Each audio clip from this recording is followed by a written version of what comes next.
امت مسلمہ میں کوئی بھی شخص ہے اللہ کے نبی کا امتی ہے، اس کے لیے مسلمان اور مومن ہونا کون سی ایسی چیزیں ہیں کہ وہ ظاہر کریں گی کہ یہ بندہ مسلمان ہے؟ سوالات کا پیش خیمہ ہے، دیباچہ ہے آپ کا یہ سوال کہ بندہ مومن کیسے ہوتا ہے، جی، بندہ کافر کیسے ہوتا ہے؟ تو اس کا سادہ جواب ہے، عام ہے، جب کوئی بندہ، اچھا اسلام اور ہے ایمان اور ہے، اب ہم یہاں پہ ہم ایمان کی طرف نہیں جا رہے، صرف ظاہری اسلام کی طرف جا رہے جی جی ہیں، ظاہری بالکل، اسلام کی طرف جا رہے ہیں۔ تو اسلام کے لیے زبان سے اقرار توحید و رسالت کا، اور اس کے بعد نماز پنجگانہ اور 5 ارکان جو ہیں اسلام کے، اس پر عمل کرنے والا، عمل پیرا ہونے والا بندہ، اسے ہم کہتے ہیں جی مسلمان ہو گیا۔ میں مسلمان سادہ ہے۔ مثال بیان کر رہا ہوں جی عام جی فہم لوگوں کے لیے، توحید و رسالت کی گواہی دیتا ہے اور ارکان اسلام جو ہیں ان کو بجا لاتا ہے، ان کو سمجھتا ہے، اللہ اور اس کے رسول کے اطاعت و فرما برداری کرتا ہے، کتابوں کو مانتا ہے، یہ ساری چیزیں، وہ مسلمان ہے۔ اب ان میں سے کسی ایک چیز کا انکار کر دیتا ہے، جانتے بوجھتے انکار کرتا ہے، ٹھیک ہے، کھڑا ہو کے، تو وہ کافر ہو جاتا ہے۔ بالکل، اب یہاں سے سوالات کی کھڑکیاں کھلیں گی کہ ابو طالب علیہ السلام کے اندر آیا کہ یہ چیزیں تھیں، تو پھر جی پتہ جی لگے گا کہ ابو طالب علیہ السلام مومن تھے، ابو طالب علیہ السلام کافر تھے، نعوذ باللہ من ذالک۔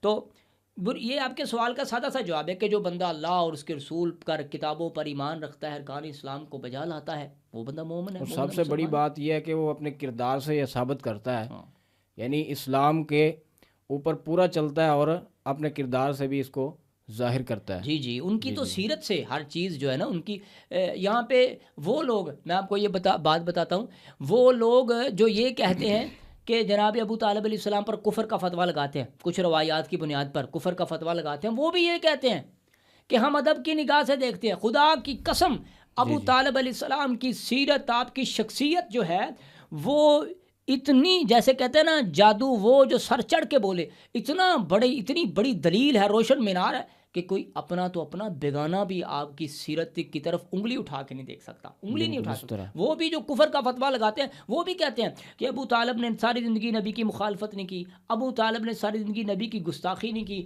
ابو طالب نے ساری زندگی، ابو طالب علیہ السلام نے نبی کی ساری زندگی نبی پاک صلی اللہ علیہ صلی وسلم اللہ کے علیہ پیچھے گزاری ہے، آپ کی حمایت میں گزاری ہے، آپ کی نصرت میں گزاری ہے، وہ بھی یہ بات کہنے پر کیا ہے جی مجبور ہے۔ اتنی بہترین سیرت ہے جناب ابو طالب علیہ السلام کی۔ جی قاری صاحب، اسی کے ساتھ ہمارا تیسرا سوال ہے کہ کیا کفیل اکبر محمد مصطفیٰ صلی اللہ علیہ وآلہ وسلم جناب ابو طالب علیہ السلام اور اسی طرح اللہ کے نبی صلی اللہ علیہ وآلہ وسلم کے والدین کریمین میں سے کبھی یعنی کوئی مشرک ہے؟ اس کے بارے میں قرآن و حدیث سے وضاحت فرما دیں۔ بڑا اہم سوال ہے، اور اس سوال کے متعلق بہت کم زبانیں کھلتی ہیں، بہت کم، لوگ بہت ڈرتے ہیں۔ آپ نے مجمل طور پر سوال کیا ہے کہ جس سوال کی وضاحت سے انشاءاللہ بہت ساری چیزیں جو ہے وہ سمجھ آئیں گی کہ کیا کبھی کسی نبی کے والدین یا کسی نبی کی کفالت کرنے والے کافر ہو سکتے ہیں؟ ٹھیک ہے، یہ اجمالی طور پر یہ سوال، اچھا اس کا ایک اجمالی جواب یہ ہے، پھر ہم خصوصی جو اس کا دلیل اس کی طرف بھی آئیں گے، خصوصاً جو بات کریں گے نبی پاک علیہ وآلہ وسلم کی طرف سے، آپ کے والدین کریمین کے حوالہ سے، اور اس کے بعد پھر جناب ابو طالب علیہ السلام کی جو آپ کے کفیل اکبر ہیں ان کے بارے میں بھی یہ بات ہے کہ سب سے پہلے آج تک اللہ کے پاک پیغمبر کے سینہ اطہر پر اترنے والے پاک قرآن میں اور آپ کی احادیث میں، آپ کے فرامین میں، آج تک کسی نبی کا کوئی والد، کسی نبی کا والد کوئی کافر ثابت نہیں کر سکتا۔ اللہ اکبر۔ کسی نبی کا کوئی والد، قرآن کی نص سے، قرآن کی نص سے خدا نے کہا کہ میرے نبیوں کے والدین جو ہیں، ان کے آباء و اجداد جو ہیں وہ مومن ہیں، اللہ کے چنیدہ بندے ہیں۔ اب دلیل کہاں ہے؟ سورہ الانعام، اللہ نے 18-19 نبیوں کا ذکر کیا، ٹھیک ہے، سمیت ابراہیم پیغمبر کے۔ یہاں پہ ایک سوال ہو سکتا ہے کہ ابراہیم علیہ السلام کے والد تو جو ہے وہ کافر تھے، اس کی علماء اہل سنت نے بڑی وضاحت کر دیا، جی ٹھیک ہے، سمیت ابراہیم علیہ السلام کے 18-19 نبیوں کا اللہ نے ذکر کر کے فرمایا وَمِنْ آبائِهِمْ، ان سب کے نبی، ان سب کے آباء و اجداد، ان نبیوں کے، ٹھیک ہے، وَمِنْ آبائِهِمْ وَإِخْوَانِهِمْ، وَاجْتَبَيْنَاهُمْ وَذُرِّيَّاتِهِمْ وَاجْتَبَيْنَاهُمْ وَهَدَيْنَاهُمْ إِلَىٰ صِرَاطٍ مُّسْتَقِيمٍ کہ میرے نبیوں کے آبا و اجداد، اب میں آبا میں باپ بھی آتا ہے، چچا بھی آتا ہے، اور لڑی نسل میں اوپر کے جتنے آبا و اجداد ہیں وہ سب آتے ہیں۔ اللہ کہتے ہیں میرے کسی نبی کا کوئی باپ، ان کے والدین کافر نہیں ہیں۔ اللہ اکبر۔ ٹھیک، اور آگے اللہ فرماتے ہیں وَلَوْ أَشْرَكُوا، اگر یہ سب شرک کرتے لَحَبِطَ عَنْهُمْ مَا كَانُوا يَعْمَلُونَ، تو ان کے میں عمل سارے کے سارے ضائع کر دیتا، مشرکوں کے عمل کیا کر دیتا؟ ضائع کر دیتا۔ یہ ہے جی ایک اجمالی دلیل مومنوں کے لیے، ایمانداروں کے لیے، سمجھنے والوں کے لیے یہ بنیادی جواب ہے کہ کسی نبی کا کوئی باپ کافر نہیں ہے، اور خدا یہ پسند ہی نہیں کرتا۔ کیوں؟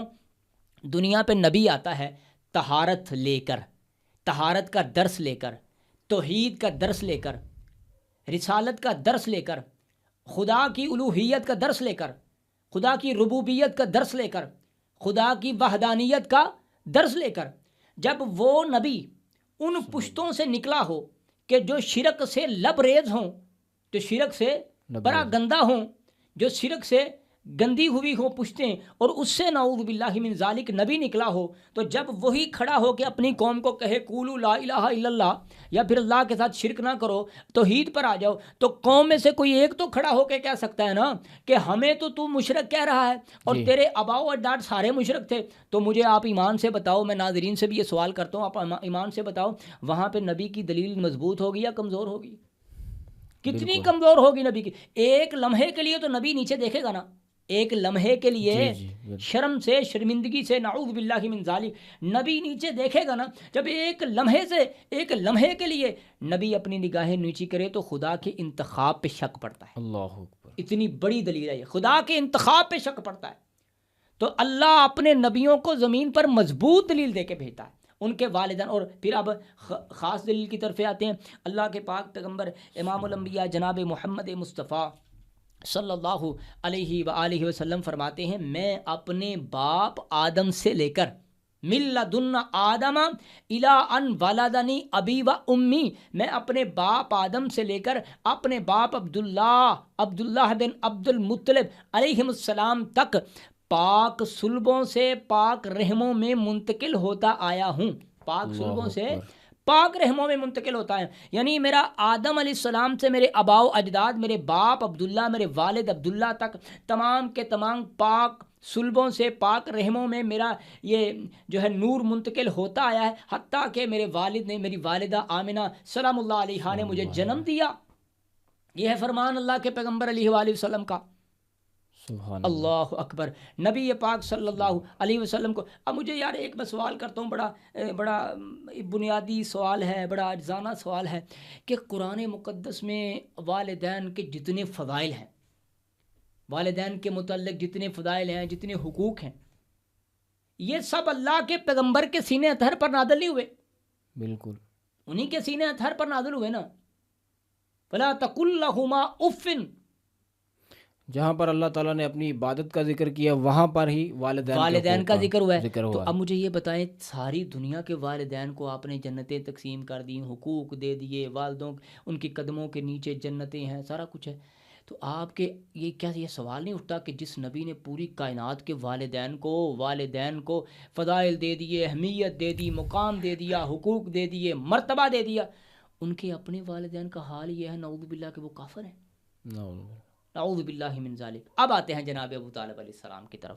اللہ فرماتے ہیں اے میرے پیغمبر فاصدع بما تؤمر واعرض عن المشرکین، اے میرے نبی قرآن مقدس کی دعوت پر ڈٹ جائیے اور مشرکین سے اعراض کیجیے، مشرکین سے اعراض کیجیے۔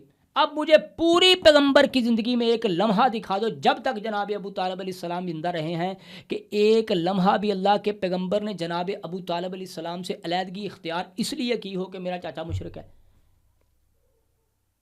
چاچا کیا ہے؟ مشرک ہے۔ اب میں نہیں چاہتا، اللہ کی قسم سیرت میں آپ کو یہ ملے گا، جب آپ کی ازواج مطہرات نے وہ مطالبہ کیا جو نبی پورا کرنا نہیں چاہتے تھے، تو ایک ماں کے لیے اللہ کے پیغمبر نے علیحدگی کی کہ نہیں کی؟ بالکل کی کہ نہیں کی؟ آج کتابوں میں وہ چیز وعدے ہے، وہ دن وعدے ہیں، وہ لمحات وعدے ہیں۔ ایک ماں کے لیے اللہ کے پیغمبر نے گھر سے علیحدگی اختیار کی کہ نہیں کی؟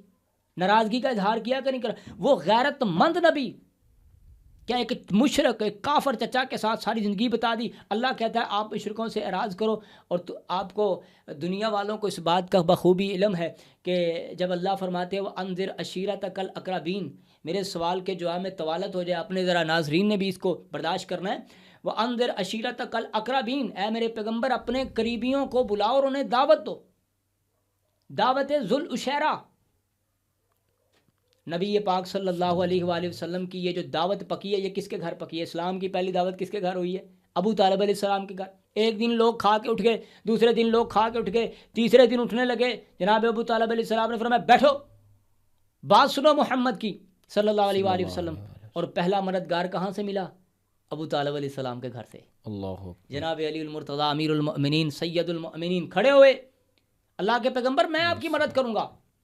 تو آپ نے فرمایا تو میرا بھائی ہے دنیا و آخرت میں، تو ہی تو میرا وسیع ہے۔ پہلی دعوت ابو طالب علیہ السلام کے گھر، پہلا ناصر ابو طالب علیہ السلام کے گھر سے ملا ہے، اور یہ توحید کا پرچم جو ہے انہی کے گھر پہ گاڑا گیا ہے۔ تو ان کے بارے میں پھر یہ کہا جائے کہ وہ نعوذ باللہ کافر تھے، وہ مشرک تھے، تو ویسے فطرتی طور پر یہ بات فطرت کو بالکل نہیں میچ کرتی۔